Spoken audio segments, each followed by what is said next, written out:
હવે ગરમીની શરૂઆત થઈ ગઈ છે એટલે ઘરમાં નાના બાળકોથી લઈ મોટા સુધી આપણે બધાને આઈસ્ક્રીમ ખાવાનું મન થતું હોય છે.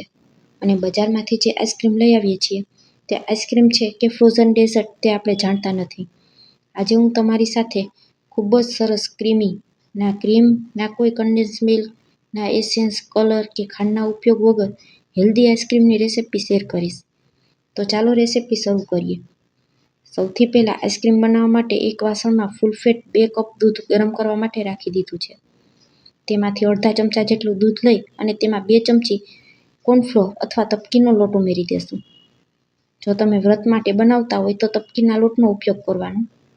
મેં અહીં તપકીનો લોટ જ લીધેલો છે. જરા પણ ગાંઠા ન રહે ત્યાં સુધી દૂધને હલાવી અને આ રીતે મિક્સ કરી દેવાનું. હવે દૂધમાં પણ એકદમ સરસ ઉભરો આવી ગયો છે. એક ઉભરો આવી જાય એટલે ગેસની ફ્લેમને સ્લો કરી દેવાની અને ત્યાર પછી આપણે તેને 1 મિનિટ સુધી ધીમા તાપ ઉપર ઉકાળી લેવાનું. અને હવે આપણે અડધો કપ તેમાં સાકરનો પાવડર ઉમેરશું. સાકરની જગ્યાએ તમે ખાંડ પણ લઈ શકો. ઉનાળામાં સાકર પેટને ઠંડક આપે છે તો બની શકે ત્યાં સુધી સાકરનો જ ઉપયોગ કરવાનો. સાકરનો પાવડર બધો ઓગળી જાય ત્યાં સુધી થવા દેવાનું. 1 જ મિનિટમાં સાકર દળીને ઉમેરેલી છે તો તરત જ ઓગળી જશે. ત્યાર પછી હવે જે આપણે તપકીના લોટવાળું દૂધ તૈયાર કરીને રાખેલું હતું તે ઉમેરી દેશું અને ચમચાથી તેને હલાવી લેશું. ગેસની ફ્લેમને એકદમ સ્લો રાખવાની જેથી કરી દૂધ તળિયે બેસી ન જાય.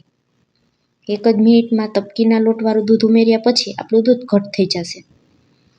તમે જોઈ શકશો એકદમ સરસ દૂધ ઘટ થઈ ગયું છે.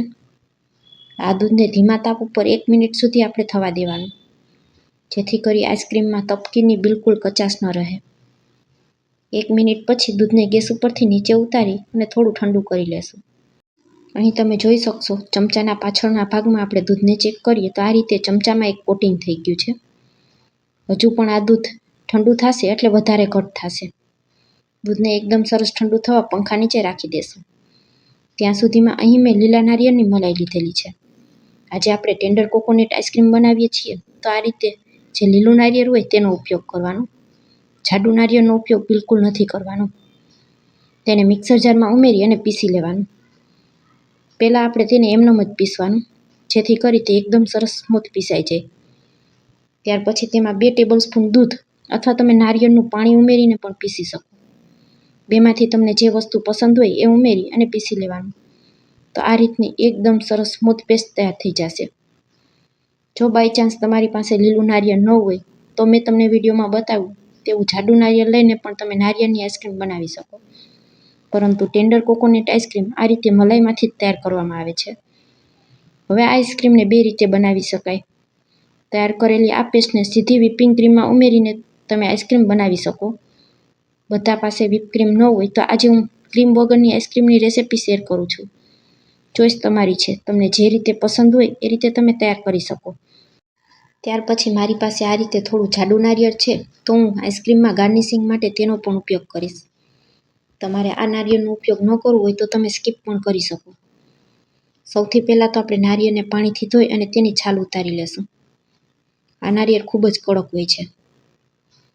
જે આપણે પહેલાં પીસેલું છે તે મલાઈ લીધેલી છે તે ખૂબ જ સોફ્ટ હતી. હવે આદું ખમણવાની ખમણીની મદદથી આપણે આ નારિયેળને ખમણી લેશું. તો તમે જોઈ શકશો એકદમ સરસ ઝીણું ખમણ તૈયાર થઈ ગયું છે. આને આપણે આઈસ્ક્રીમ બનાવતી સમયે સાથે ઉમેરશું. તો આ એકદમ સરસ ઝીણી ઝીણી કટકી આઈસ્ક્રીમ ખાતી સમયે મોઢામાં આવશે તો તેનો સ્વાદ ખૂબ જ સરસ લાગશે. દૂધ પણ આપણું એકદમ સરસ ઠંડુ થઈ ગયું છે. તમે જોઈ શકશો તે પહેલાં કરતાં ડબલ ઘટ થઈ ગયું છે. તો હવે તેને એક બીજા વાસણમાં કાઢી લેશું. હવે જે આપણે મલાઈ પહેલાં પીસીને રાખેલી હતી તે ઉમેરી દેશું. એકી સાથે બધી જ મલાઈ આ રીતે ઉમેરી દેવાની અને ત્યાર પછી બંને વસ્તુને ચમચાથી આ રીતે થોડું મિક્સ કરી દેશું. અને હવે આપણે છાશ બનાવવાનું બ્લેન્ડર હોય તેની મદદથી એક વખત બ્લેન્ડ કરી લેવાનું. તમારી પાસે ઇલેક્ટ્રિક બીટર હોય તો તેનાથી પણ કરી શકો. માત્ર અડધીથી 1 જ મિનિટ સુધી આપણે આ રીતે બ્લેન્ડ કરવાનું છે. બધું એક સરખું મિક્સ થઈ જાય એટલું જ. તો હવે બ્લેન્ડરને આપણે બહાર કાઢી લેશું. બધું એકદમ સરસ મિક્સ થઈ ગયું છે. આઈસ્ક્રીમ જમાવવા માટે તમારી પાસે ઘરમાં કોઈ પણ એરટાઇટ ડબ્બો હોય તો તમે તેમાં જમાવી શકો અને ન હોય તો આ રીતે મીઠાઈના ખાલી ડબ્બા તો બધાના ઘરમાં હોય આમાં પણ ખૂબ જ સરસ આઈસ્ક્રીમ જામીને તૈયાર થાય છે.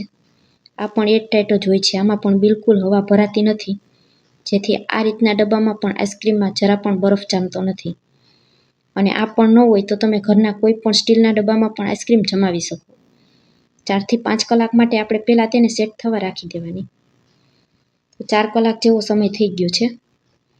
4 કલાક પછી આઈસ્ક્રીમ આપણી એકદમ સરસ સેટ થઈ ગઈ છે. તો કોઈ ચમચા કે તવીથાની મદદથી આપણે આઈસ્ક્રીમને આ રીતે ઉખેડી લેવાની છે. કોઈ પણ આઈસ્ક્રીમને તમે ક્રીમ વગર બનાવતા હોય ત્યારે તેને આ રીતે 2 વખત જમાવવાની. એક વખત આઈસ્ક્રીમ જામી જાય એટલે બધી આઈસ્ક્રીમને આ રીતે ઉખેડી અને મિક્સર જારમાં ઉમેરી બીજી વખત બ્લેન્ડ કરી લેવાની. આજે આઈસ્ક્રીમમાં આપણે કોઈ પણ જાતની ક્રીમનો ઉપયોગ કરતા નથી, માટે થોડી ઘરની દૂધની તાજી મલાઈ ઉમેરશું. મલાઈ ઉમેરવાથી આઈસ્ક્રીમ એકદમ સરસ ક્રીમી બનીને તૈયાર થશે.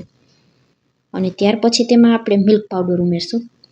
મિલ્ક પાવડર આ રીતે 10-10 રૂપિયાનું પાઉચ તમને માર્કેટમાંથી ખૂબ જ સરળતાથી મળી જશે. તો માત્ર એક જ પેકેટ ઉમેરવાનું છે. આટલી મલાઈ અને એક પેકેટ મિલ્ક પાવડરથી આઈસ્ક્રીમ ખૂબ જ સરસ ક્રીમી બનીને તૈયાર થશે. હવે જે આપણે નારિયેળ ખમણીને રાખેલું હતું તે 1 ચમચી જેટલું સાથે ઉમેરી અને બધી વસ્તુને બ્લેન્ડ કરી લેશું. ઠંડી આઈસ્ક્રીમને તમે મિક્સર જારમાં બ્લેન્ડ કરશો એટલે મિક્સરમાં જારમાં આ રીતે બરફ જામી જશે. તમે જોઈ શકશો ક્રીમ ઉમેરીને આઈસ્ક્રીમ તૈયાર કરેલી હોય તેવું આપણું આઈસ્ક્રીમનું બેટર તૈયાર થઈ ગયું છે. ફરી પાછું એક ડબ્બામાં બધું બેટર ઉમેરી દેશું અને ડબ્બાને આ રીતે થોડો પછાડી લેવાનું, જેથી તેમાં હવા ન ભરાય. અને ઢાંકણ ઢાંકી અને હવે 8 થી 10 કલાક માટે ફરી પાછી આઈસ્ક્રીમને ફ્રીઝરમાં સેટ થવા રાખી દેશું. હવે 8 કલાક જેવો સમય થઈ ગયો છે. આઈસ્ક્રીમ અહીં આપણી એકદમ સરસ જામી અને સેટ થઈ ગઈ છે. આઈસ્ક્રીમને ડિમોલ્ડ કરવા માટે આ રીતે મેં એક થાળીમાં પાણી લીધેલું છે. મારે આજે આખી આઈસ્ક્રીમ કાઢવી છે તો મેં આ રીતે પાણીમાં ડબ્બો પલાળી અને તેને ઊંધો કરી અને કાઢેલી છે. તમે આઈસ્ક્રીમ સ્કૂપની મદદથી પણ સર્વ કરી શકો. તમને જે રીતે પસંદ હોય એ રીતે આઈસ્ક્રીમને તમારે સર્વ કરવાની. હવે ધારદાર છરીની મદદથી આપણે આઈસ્ક્રીમના પીસ કરી લેશું. તો તમે અહીં જોઈ શકશો આઈસ્ક્રીમમાં બિલકુલ બરફ જામેલો નથી. તમે પણ આ રીતે આઈસ્ક્રીમ તૈયાર કરશો એટલે પહેલી જ વારમાં તમારી આઈસ્ક્રીમ પરફેક્ટ બનીને તૈયાર થશે. તેમાં બિલકુલ આઈસ ક્રિસ્ટલ નહીં જામે. આ આઈસ્ક્રીમમાં આપણે કોઈ પણ જાતનો કલર, કેમિકલ કે એસેન્સનો ઉપયોગ કરેલો નથી, જેથી ઉનાળામાં આપણે બાળકોને ગમે ત્યારે બનાવીને ખવડાવી શકીએ. આજની આ રેસીપી અહીં સુધી જોયા પછી જો તમને જરા પણ પસંદ આવે તો વિડીયોને એક લાઇક કરજો, તમારા ફ્રેન્ડ્સ અને ફેમિલી સાથે શેર કરજો અને મારી રેસીપીઓ તમને જોવી ગમતી હોય અને હજી સુધી મારી ચેનલને સબસ્ક્રાઈબ ન કરી હોય તો મને સપોર્ટ કરવા બદલ મારી ચેનલને સબસ્ક્રાઈબ કરજો. ફરી મળીશું આવી જ એક નવી રેસીપી સાથે. ત્યાં સુધી સૌને મારા જય માતાજી. Thanks for watching.